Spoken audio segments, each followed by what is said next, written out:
Фашизмді жеңудің 78 жылдығын мерекелеу қарсаңында билік өкілдері Лениногорсктың әскери госпитальдарында көз жұмған жауынгерлердің бейіттеріне гүл шоқтарын қойды. Және Ұлы Отан соғысына қатысушыларды да құттықтады.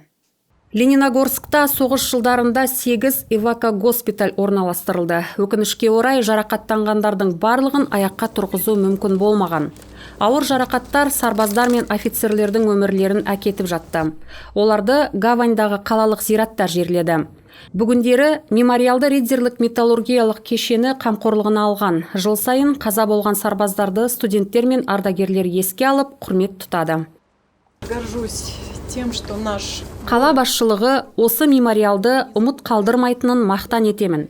Өйткені бұл зиратта ридзерліктер емес, отан қорғап, қаланың әскери госпитальдарында қаза болғандар жерленген. Біздің жадымызда олар мәңгі қалады, және біз көп өмірді талқандайтын, әкететін қатыгез соғысқа жол бермеуге тырысамыз. Менің есімде зиратқа Грузиядан келген жақын адамның келгені.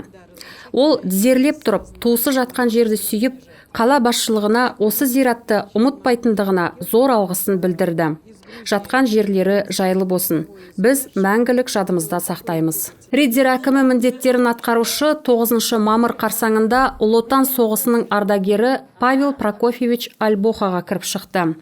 Павел Прокофьевич соғыстың ұзақ жолын өткерді.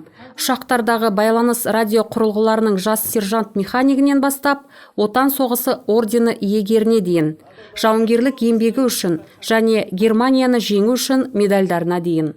Дархан Қосантаев ардагерлерді келе жатқан ұлы жеңіс мерекесімен құттықтады. Приветствую вас. Поздравляем. С наступающим вас праздником. Спасибо вам за эту победу, которую вы нам дали.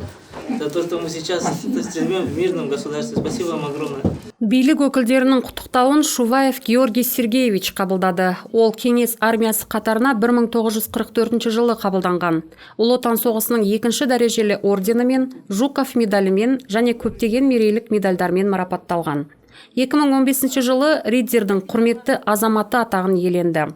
Ридзерде Ұлы Отан соғысының небәрі 2 қатысушысы ғана қалды. 98 жастағы Павел Альбоха және 96 жастағы Георгий Шуваев. Ардагерлердің дендері сау болсын.